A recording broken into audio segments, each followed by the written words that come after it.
Good morning, students. Yesterday we have completed exercise 11.2, the topic related to line in space. Now we are going to discuss some questions related to lines in your last exercise, exercise 11. Some questions related to topics lines are given in this exercise also. Same way, next we are going to discuss our extra GEE topic in this lecture. Okay, so please see this lecture carefully and understand the logics of GEE as well as the new questions related to our line topic. Exercise 11 question number 2 is that if L1, M1, N1 and L2, M2, N2 are the directions cosines of two mutually perpendicular lines. These are the direction cosines of two mutually perpendicular lines. Suppose the directions cosines of first line is L1, M1, N1 same as second line L2, M2, N2. Directions cosines, that means it is the unit vector in the direction of line. Line की direction में unit vector ही है line direction cosine और direction ratio, that means the vector in the direction of line, not unit vector. Direction ratio मतलब the vector in the direction of line and directions cosine matlab the unit vector in the direction of line. Therefore we can say that this is the direction of line L1. I am giving that L1 bar, which is equals to L1, M1 and N1. Okay, this is the direction of line L1. Same as the direction of line L2 are L2, M2, N2. Now we have to show that the direction cosines of the line perpendicular to both these are the directions cosines of the new line which is perpendicular to these two lines. The perpendicular lines to these two lines is given by the direction of line perpendicular to given two lines is given by L bar equals to L1 bar cross L2 bar. Cross product का meaning क्या होगा? जो भी हमको direction मिलेगी L बार की वो L1 बार as well as L2 बार दोनों को परपेंडिकुलर मिलेगी. क्लियर? ये जो भी डायरेक्शन हमको चाहिए थी वो परपेंडिकुलर, ये दोनों डायरेक्शंस कोसाइन्स है तो ये भी हमको L बार डायरेक्शंस कोसाइन से मिलेंगे. ओके, तो L bar equals to L1 bar cross L2 bar perpendicular to both the lines, that means cross product. Cross product हम निकाल सकते हैं. ये जो भी लाइन होगी ये दोनों के परपेंडिकुलर होगी. ओके, ये हमने सीखा है वेक्टर्स के क्रॉस प्रोडक्ट में सीखा था.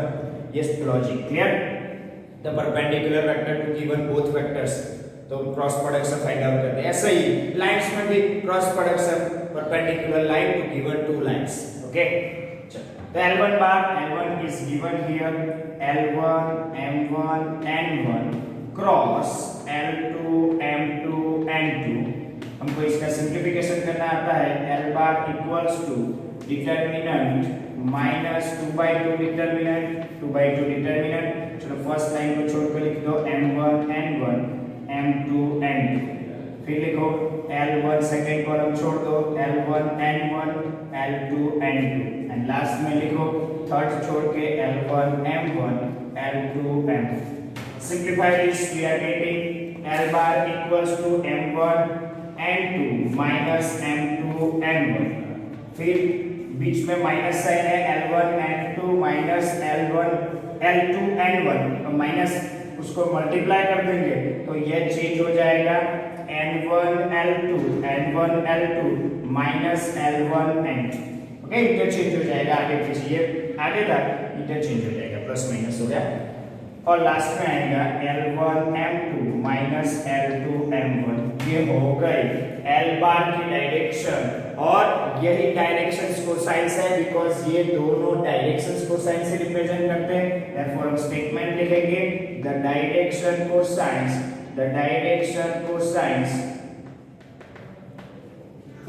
of the line perpendicular to both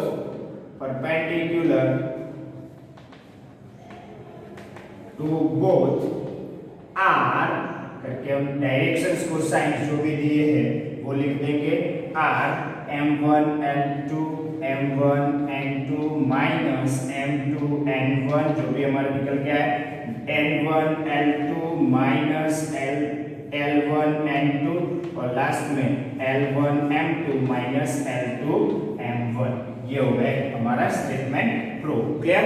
तो बहुत ही इजी क्वेश्चन था, ज्यादा दिमाग लगाने की जरूरत नहीं। नेक्स्ट क्वेश्चन पे चले जाते हैं, क्वेश्चन नंबर 3। आपको क्वेश्चन नंबर 1 दिया हुआ है, वो उस टाइप का क्वेश्चन हमने 11.1 और 11.2 एक्सरसाइज में किए हुए हैं। 11.2 के एक्सरसाइज का रिलेटेड क्वेश्चन है, आप इजीली कैलकुलेट कर सकते हैं। एक्सरसाइज 11 का क्वेश्चन नंबर 3 है, find the angle between the lines whose direction ratios are given। Direction ratios means vector in the direction of line। Suppose the vector in the direction of line L is L bar which is equals to A, B, C, and the second vector in the direction of line M bar equals to B minus C, C minus A and A minus। हमको क्या निकालना है, ये दोनों lines के बीच का angle निकालना है, दोनों की डायरेक्शन हमको दी है। तो हम the angle between two lines, formula जानते हैं, एंगल बिटवीन टू लाइंस हम निकाल सकते हैं easily. Between two lines is given by cos theta equals to modulus of L bar dot n bar upon magnitude of L bar magnitude of M bar। Okay, चलो पहले L bar dot n bar find out कर देते हैं। L bar dot n bar find out कर दो। L bar dot m bar which is equals to A B C dot B minus C, C minus A and A minus B। पहले ये find out करके रख लो, क्या हो जाएगा A into B minus AC plus BC minus CA plus CA minus BC। ये हो जाएगा plus BC minus BC cancel, plus AC minus AC cancel, plus AB minus AB also cancel. तो ये पूरा हो जाएगा cancel. AB minus AC, BC minus AB, यहाँ पे minus AB plus CA minus BC, ये पूरा कैंसिल हो जाएगा और 0 हो जाएगा। तो हम यहाँ पे लिख सकते हैं which is equals to 0 divide by magnitude of L bar magnitude of N बार। ऐसे ही रहने देते हैं, उसकी वैल्यू कैलकुलेट करने की जरूरत ही नहीं है क्योंकि हमको cos थीटा इक्वल्स टू 0 मिल गया। cos थीटा 0 मतलब theta equals to pi by 2। cos theta की वैल्यू 0 कब आती है, जब थीटा की वैल्यू पाई बाय 2 होती है। मतलब कि ये दोनों लाइंस कैसे है, परपेंडिकुलर। हम बोल सकते हैं कि दोनों लाइंस परपेंडिकुलर है। फिर बच्चों नेक्स्ट क्वेश्चन के लिए जाते हैं, बहुत ही इजी क्वेश्चन है। Exercise 11 question number 4, find the equation of line parallel to x axis and passing through origin. X axis से पैरेलल है और ओरिजिन में से पास होती है। चलो किस पॉइंट से पास होती है, ओरिजिन, मतलब ए बार दिया हुआ है, ओरिजिन 0 0 0। चलो लाइन की डायरेक्शन कौन सी दी है, ये जो लाइन है वो किसके पैरेलल है, एक्स एक्सिस से पैरेलल है। एक्स एक्सिस से पैरेलल मतलब एक्स एक्सिस की डायरेक्शन में है, मतलब कि the direction of line is the direction of x axis. चलो डायरेक्शन ऑफ एक्स एक्सिस को यूनिट वेक्टर के फॉर्म में हम लिख सकते हैं L bar equals to 1 0 0। The direction of x axis को हम लिख सकते हैं L bar equals to I cap और 1 0 0। क्लियर? ये हो गई direction of line. Therefore the equation of line, the required equation of line, equation of line is given by हम इसमें vector form as well as Cartesian form दोनों form find out करेंगे। r bar okay, तो the required equation of line is given by in vector form, दोनों form लिखेंगे। Vector form होगा r bar equals to a bar plus lambda l bar, lambda belongs to r। हम vector form में लिख सकते हैं r bar equals to a bar क्या है 0 0 0 प्लस लैम्डा l बार है 1 0 0, लैम्डा बिलोंग्स टू r। अगर हमको कार्टेशियन फॉर्म में लिखना है तो कार्टेशियन फॉर्म सेकंड करके लिखेंगे x minus x1 by l1 equals to y minus y1 by l2 which is equals to z minus z1 by l3। और इसको हम लिख सकते हैं x minus 0 divide by 1, y minus 0 divide by 0 और z minus 0 divide by 0। इस denominator में 0 का मतलब ये ना निकालिए कि y अपॉन 0 नॉट डिफाइंड, इसका मतलब यही निकालिए कि 1 0 0 ओवर डायरेक्शन ऑफ लाइन है और पॉइंट 0 0 0 है। इसका अलग मीनिंग मत निकालिए, हम रिप्रेजेंट ऐसे ही करेंगे। ओके, तो ये लाइन की डायरेक्शन रिप्रेजेंट करने के लिए ये यूज होता है, बाकी कुछ अलग अंडरस्टैंडिंग नहीं है। क्लियर बच्चों? तो ये ध्यान रखो, ये लाइन की डायरेक्शन के लिए 1 0 0 अगर 0 आता है तो डिनोमिनेटर 0 है नॉट डिफाइंड, ऐसा कुछ समझने की जरूरत नहीं है। बुक में आपका यही आंसर दिया होगा। ओके, तो हम दोनों फॉर्म में आंसर लिखने की प्रैक्टिस करेंगे। कई बार बुक में आपके एक ही फॉर्म में दिया होगा और हम दोनों आंसर रखेंगे अगर क्वेश्चन में मेंशन नहीं किया है तो। क्लियर कि कौन से फॉर्म में आंसर लिखना है, तो हम दोनों की प्रैक्टिस रखेंगे। चलो अब जाते हैं नेक्स्ट क्वेश्चन के लिए। Exercise 11 question number 5। If the coordinates of the points a b c and d b 1 2 3 4 5 7 -4 3 -6 2 9 2 respectively, then find the angle between lines। यहाँ पे लिखा है lines, यहाँ पे मैंने अंडरलाइन की है। याद रखो वेक्टर्स नहीं है ये दोनों, ए बी और सी डी लाइन्स है और लाइन्स के बीच का एंगल निकालना है हमको पता है। अगर लाइन्स के बीच का एंगल निकालना है तो यहाँ पे मॉड्यूलस लेना पड़ेगा। अगर वेक्टर के बीच का एंगल निकालना होता तो हम मॉड्यूलस नहीं लेंगे। क्लियर?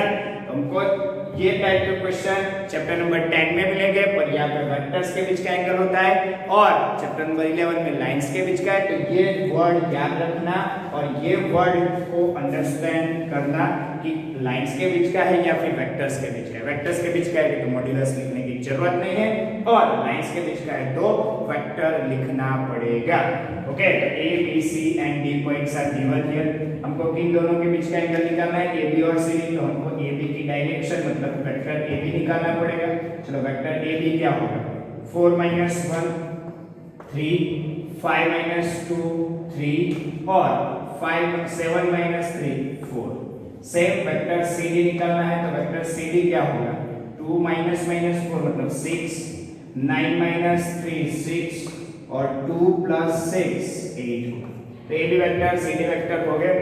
अब the angle between two lines is given by cos theta which is equals to magnitude of or modulus of AB dot CD divided by magnitude of vector AB into magnitude of vector C। चलो AB vector दिया हुआ है 3 3 4 dot CD vector है 6 6 8 divide by under root of magnitude of vector AB 9 plus 9 plus 16। यहाँ पे magnitude of vector CD 36 plus 36 plus 8 square 64 है। अभी dot product करो इन दोनों की तो हमको मिल जाएगा cos theta which is equals to modulus of 6 3 जा 18 plus 3 6 जा 18 plus 4 8 जा 32 4 8 जा 32 डिवाइड बाय 16 plus 9 25 plus 9 34। ये हो जाएगा अंडर रूट 34। ये हो जाएगा 64 plus 36 100 plus 36 136। 136 को हम लिख सकते हैं 34 into 4। 34 into 4 मतलब 4 का स्क्वायर रूट निकल के आ गया 2 तो 2 रूट 34। इसको हम लिख सकते हैं 2 रूट 34। ऊपर का कैलकुलेशन हो जाएगा 32 18 plus 18 36 36 plus 32 36 प्लस 2 8 એટલે 68 ये हो जाएगा ऊपर 68 मॉड्यूलस निकाल देते हैं हम 68 लिख सकते हैं ये हो जाएगा अंडर रूट 34 है और ये हो जाएगा 2 रूट 34 और रूट 34 मल्टीप्लाई हो गया हो जाएगा 34 और 34 टू जा 68 हो जाएगा ये हो गया 68 डिवाइड बाय 68 मतलब कि 1 cos थीटा की वैल्यू 1 है मतलब थीटा इक्वल्स टू क्या हो जाएगा 0 डिग्री और 0 radian that means angle between lines AB and CD is 0 degree ऐसे लास्ट में आपको एक स्टेटमेंट लिखना पड़ेगा आप एक स्टेटमेंट लिख सकते हो क्लियर देखो बच्चों एक बार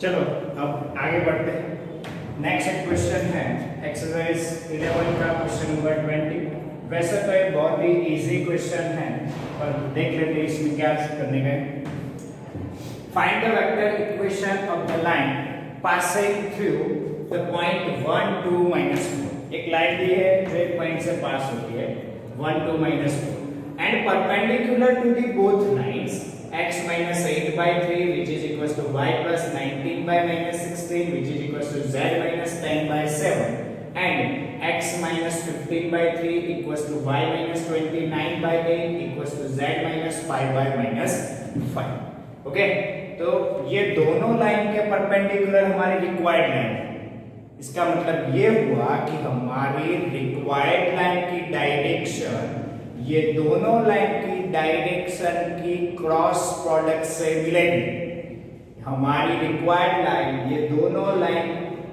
से परपेंडिकुलर है मतलब कि हमारी रिक्वायर्ड लाइन की डायरेक्शन ये दोनों लाइन की डायरेक्शन की क्रॉस प्रोडक्ट से मिलेगी क्लियर बच्चों हो गया क्लियर चलो ये लॉजिक है ओके हमको इक्वेशन ऑफ लाइन निकालना है तो हमारे पास दो तरीके हैं एक पॉइंट और डायरेक्शन ऑफ लाइन चाहिए अदरवाइज दो पॉइंट चाहिए हमारे पास एक पॉइंट है दूसरी लाइन डायरेक्शन ऑफ लाइन निकालने के लिए हमको ये लॉजिक दिया हुआ है कि ये जो हमारी रिक्वायर्ड लाइन है ये दोनों लाइन के परपेंडिकुलर है मतलब कि ये दोनों लाइन की डायरेक्शन की क्रॉस प्रोडक्ट करेंगे तो हमको मिल जाएगी हमारी लाइन की डायरेक्शन मैं पूरा कैलकुलेशन नहीं करूंगा आधा कैलकुलेशन आप पे छोड़ दूंगा पहला कैलकुलेशन स्टार्टिंग करता हूं here it is given that two lines are here चलो दोनों लाइन से जो भी डेटा मिलता है वो डेटा पहले लिख दो ओके ये हो गई दोनों line first line z minus 10 by 7 इससे हमको पॉइंट मिल जाएगा a bar which is equals to 8 minus 19 and 10 all line की डायरेक्शन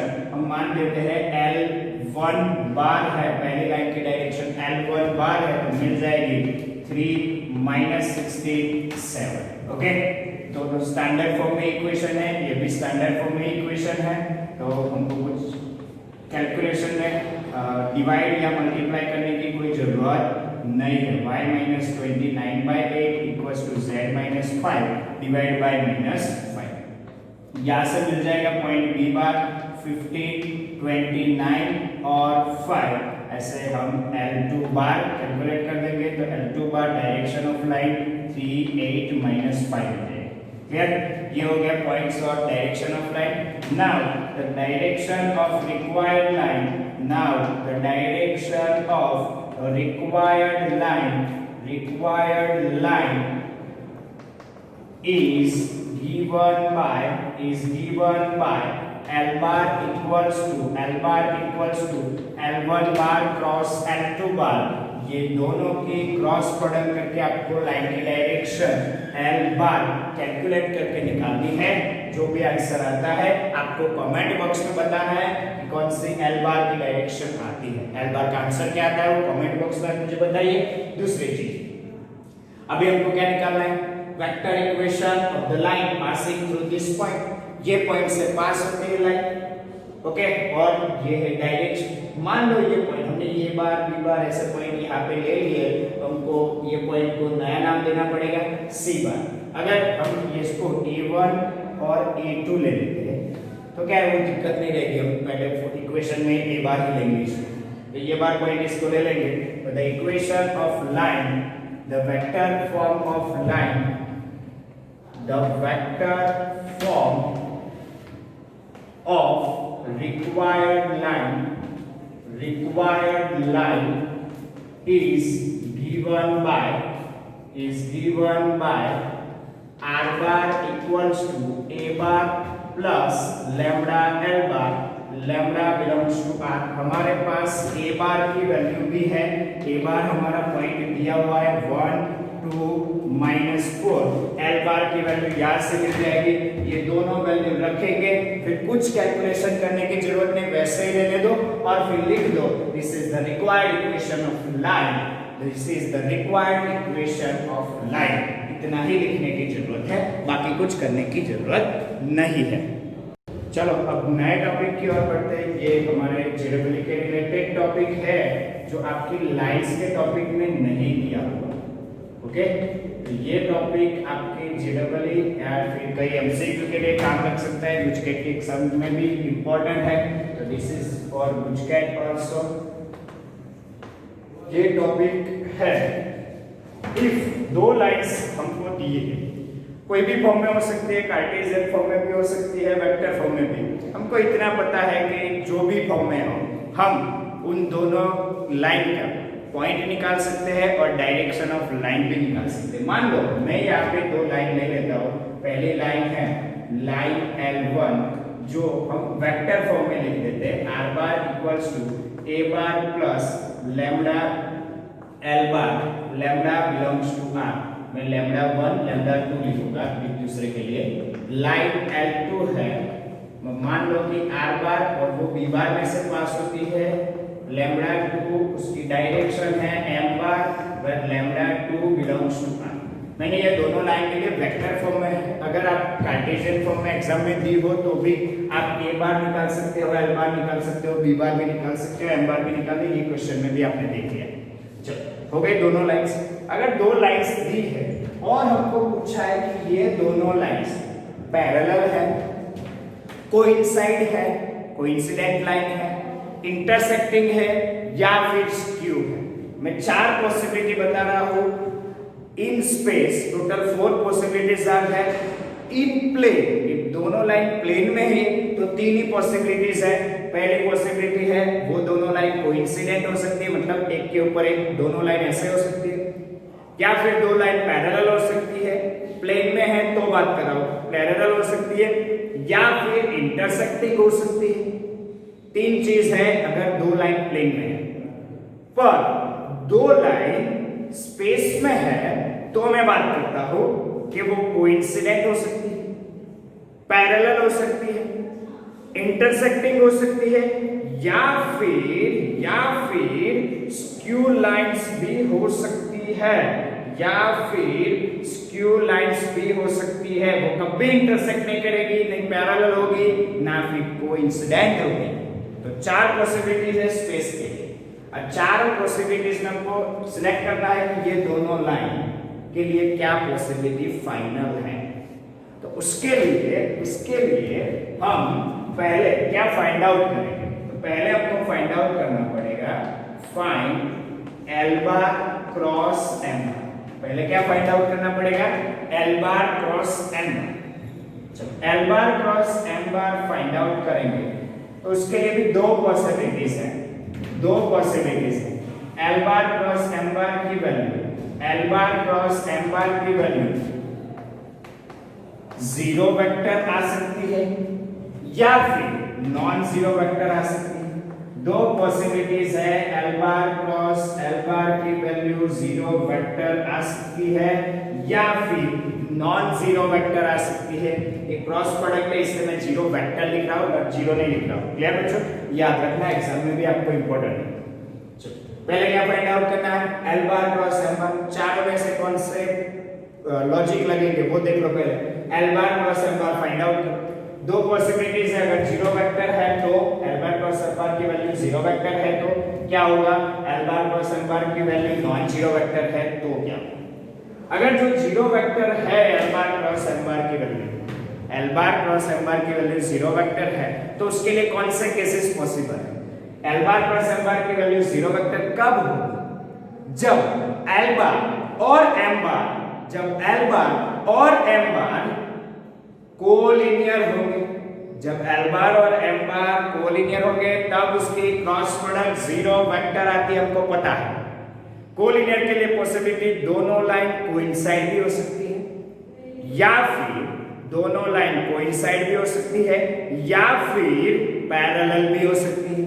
तो ये तो बहुत ही कंफ्यूजन हो गया। L bar cross M bar equals to 0 vector तो आ गया, तो हम ऐसे डायरेक्ट नहीं बोल सकते वो दोनों लाइन पैरेलल ही है। हम ऐसा नहीं बोल सकते कि वो दोनों लाइन पैरेलल ही है या फिर कोइंसिडेंट है। हाँ, एक दूसरा तरीका है, दोनों लाइन के बीच का डिस्टेंस निकालोगे। अगर कुछ डिस्टेंस आता है तो वो पैरेलल है, अगर डिस्टेंस 0 आता है तो वो कोइंसिडेंट है। पर ये तरीका पूरा कैलकुलेशंस करके निकालना पड़ेगा, परपेंडिकुलर डिस्टेंस निकालना पड़ेगा, उसके लिए A B vector cross L bar वो सब निकालना पड़ेगा। चलो, पर वही तरीका मैं वेक्टर के फॉर्म में लिख दूं, पूरा डिस्टेंस कैलकुलेट करने की जरूरत नहीं है।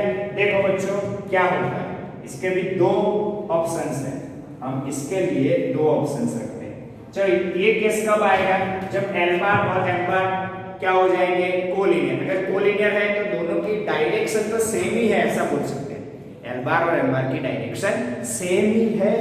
क्या होता है, इससे ये कुछ टाइम्स गुना होता है, लैम्डा टाइम्स होता है। ये अगर 1 2 3 है तो ये दुगना हो सकता है, तिगना हो सकता है, या फिर हाफ हो सकता है, 1/3 हो सकता है, ऐसा कुछ। ओके, ज्यादा फर्क नहीं।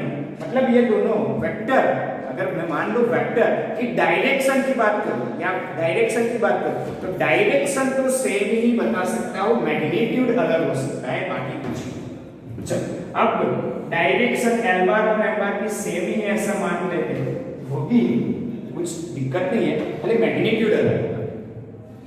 तो फिर दूसरा कैलकुलेशन करना है, b bar minus a bar, b bar minus a bar, b bar minus a बार की क्रॉस प्रोडक्ट लेनी है हमको L बार या M बार के साथ, दोनों एक ही है, L बार के साथ ले लेते हैं। यहां पे भी वही कैलकुलेशन करने की, b bar minus a bar cross L, पर इसमें दो possibilities. b bar minus a बार के क्रॉस प्रोडक्ट L बार से लेते हैं तो इसकी वैल्यू अगर 0 वेक्टर आती है, इसकी वैल्यू 0 वेक्टर आती है तो क्या, और नॉन जीरो वेक्टर आती है तो क्या। फिर बच्चों कब 0 वेक्टर आएगा पहले वो डिस्कस करें। ये b बार और a बार क्या है, ये दोनों लाइन पर के पॉइंट है। अगर ये दोनों लाइन कोइंसिडेंट है, ये दोनों लाइन कोइंसिडेंट है तो b बार और a बार ये दोनों लाइन पे होंगे। b बार लाइन L1 पे भी होगा और लाइन L2 पे भी होगा। L1 तो a बार L1 पे भी होगा, L2 पे भी होगा। मतलब कि जो हम b बार माइनस a बार निकालते हैं, b बार माइनस a बार निकालते हैं, मतलब कि वेक्टर a b निकालते हैं, जो वेक्टर a b होगा वो हमारी लाइन की डायरेक्शन में ही होगा, मतलब कि L बार की डायरेक्शन में ही होगा। क्लियर बच्चों, इमेजिन करो b बार और a बार यहाँ पे है और लाइन की डायरेक्शन में यही है, तो b बार माइनस a बार उसी डायरेक्शन में ही होगा, तो उसकी क्रॉस प्रोडक्ट क्या मिलेगी, 0 वेक्टर। कौन से केस में, कौन से केस में, कौन से केस में मिलेगी, इफ दोनों लाइन L1 और L2, L1 and L2 are coincident, coincident। बोलो क्लियर बच्चों, कोइंसिडेंट होगा तो ये केस होगा। क्लियर, अभी बात कर रहे थे इसकी वैल्यू नॉन जीरो आई। नॉन जीरो आई मतलब समझ लो ये दोनों लाइन दो ही केस है, एक कोइंसिडेंट हो सकती है या फिर पैरेलल हो सकती है। तो ये पैरेलल वाला केस है, समझ लो कैसे, दो लाइन पैरेलल है, एक पॉइंट a बार यहाँ पे है, b बार यहाँ पे है, तो b बार माइनस a बार कैसे हो जाएगा, b बार माइनस a बार ऐसे आ जाएगा। b बार यहाँ पे है, a बार यहाँ पे है, तो b बार माइनस a बार ऐसे आ जाएगा। और L बार तो लाइन की डायरेक्शन ये ले लो या फिर ये ले लो, दोनों एक ही है। ओके, तो लाइन की डायरेक्शन ऐसे, और इसकी क्रॉस प्रोडक्ट निकालेंगे तो कुछ ना कुछ हमको वेक्टर आउटवर्ड या फिर इनवर्ड वैल्यू मिलेगी ही मिलेगी। बोलो बच्चों क्लियर, उसकी वैल्यू मिलेगी, नॉन जीरो वेक्टर मिलेगा। और इस केस में हम बोल सकते हैं कि L1 and L2, L1 and L2 are parallel lines, are parallel lines। ये दोनों लाइंस कैसी होगी, पैरेलल लाइंस। ये कोइंसिडेंट लाइंस के लिए केस हो गया, ये पैरेलल लाइंस के लिए केस हो गया। मतलब क्या करना है, पहले हमको एल बार क्रॉस एम बार निकालना है। अगर एल बार क्रॉस एम बार की वैल्यू 0 वेक्टर है तो दो पॉसिबिलिटी है, वो कोइंसिडेंट लाइंस हो सकती है या फिर पैरेलल हो सकती है। उसके लिए डिसीजन के लिए क्या निकालना है, फिर से B bar minus A bar cross L बार निकालना है। अगर वो 0 वेक्टर है तो हम बोल देंगे डायरेक्ट वो कोइंसिडेंट लाइंस है, अगर नॉन जीरो वेक्टर है तो वो पैरेलल लाइंस है। ओके, ये चीज जेडबलई गुजकेट के एमसीक्यू के लिए इंपॉर्टेंट है, याद रखो बच्चों। क्या क्या कैलकुलेट करना है, मैं कैलकुलेट करके नहीं दे रहा हूं, मैं सिर्फ लॉजिक बता रहा हूं कैसे कैलकुलेट करते हैं। बाकी तो आपको पता है कि एल बार क्रॉस एम बार कैलकुलेट कैसे करते हैं, वो चीज मेरे को बताने की जरूरत नहीं, क्वेश्चन में दिया होगा सब कुछ, ऐसे कैलकुलेट करके जाओ, फिर कौन से लॉजिक पे जाना है वो सीखो। चलो आप जाते हैं। एल बार क्रॉस एम बार की वैल्यू नॉन जीरो वेक्टर है, नॉन जीरो वेक्टर है मतलब दो पॉसिबिलिटी हुई। एक, वो दोनों लाइन क्या होगी, इंटरसेक्टिंग, अदरवाइज स्क्यू लाइंस। अब कब इंटरसेक्टिंग होगी, कब स्क्यू होगी, उसकी हम बात करते हैं। चलो अभी दो केसेस है, फिर कैलकुलेट क्या करना है, तो आगे जाके हमको कैलकुलेट करना है B bar minus A bar dot L bar cross M bar, ये कैलकुलेट करना है। अगर उसकी वैल्यू 0 आती है तो क्या है, सर 0 वेक्टर नहीं, डॉट प्रोडक्ट है बेटा, मतलब 0 स्केलर आएगा। फिर यहाँ पे b बार माइनस a बार, वही कैलकुलेट तो वही करना है, पर दो केस बनते हैं, वो वैल्यू 0 वेक्टर आ सकती है, 0 वैल्यू आ सकती है, या फिर नॉन जीरो वैल्यू आ सकती है। दो केस पॉसिबल है, बाकी कुछ। चलो 0 आती है तो क्या होगा और नॉन जीरो आती है तो क्या होगा, समझ लो।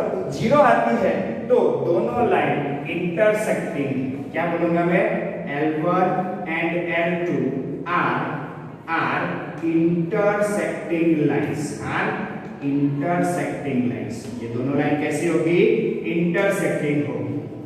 अगर नॉन जीरो आती है, अगर नॉन जीरो आती है तो ये दोनों लाइन कैसी होगी, L1 and L2 are skew lines. कौन सी लाइंस होगी, स्क्यू लाइंस। चलो अब ये समझते हैं कि ये इंटरसेक्टिंग कैसे होगी, स्क्यू कैसे होगी। चलो इंटरसेक्टिंग के लिए पहले जाते हैं।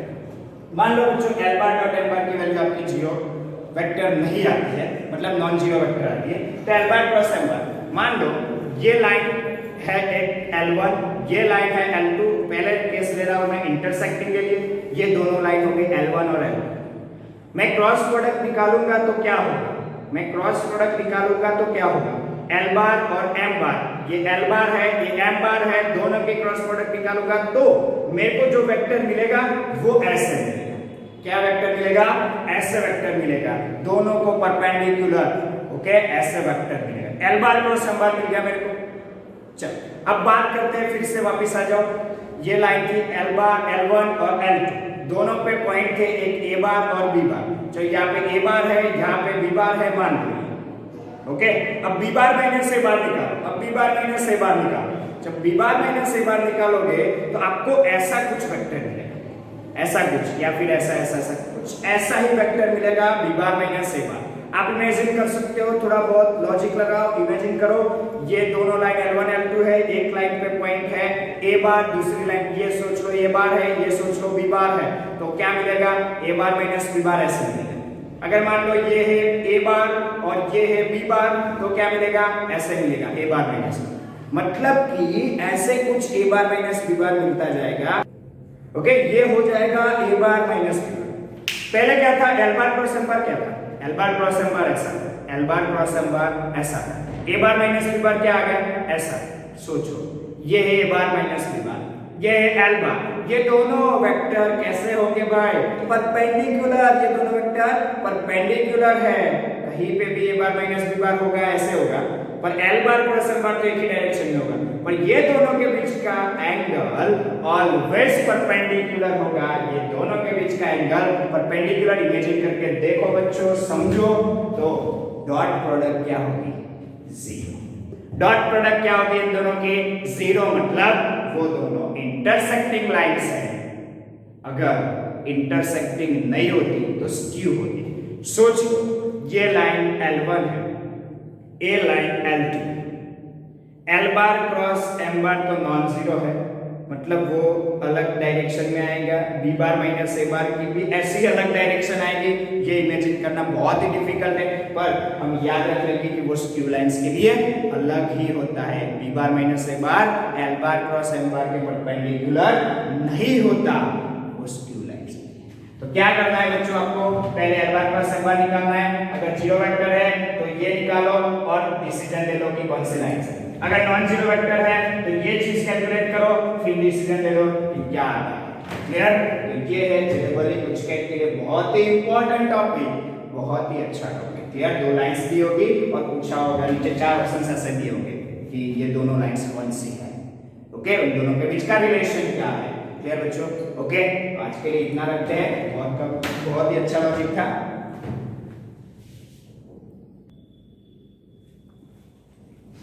चलो, आज के वीडियो में बहुत ही इंपॉर्टेंट लॉजिक हमने स्टडी किया। जेडबल कुछ के लिए बहुत ही इंपॉर्टेंट टॉपिक है। बच्चों इमेजिन करके समझना, फिगर ड्रॉ हो सकती है कहीं की नहीं हो सकती है। अगर हो सकती है तो आप ड्रॉ करके भी समझ सकते हैं, बराबर, बाकी सबकी नहीं हो सकती। क्लियर बच्चों? ओके, चलो अब इसके लिए एक लाइक तो बनता है बच्चों, एक अच्छा सा कमेंट भी बनता है। मैंने आगे बोला इसका कमेंट में आंसर लिखिए, तो इसका आंसर भी कमेंट में लिखिए और एक लाइक कीजिए, कमेंट कीजिए और अपने चैनल को अभी तक सब्सक्राइब नहीं किया है एक बार सब्सक्राइब कर लीजिए। Clear? Thank you very much.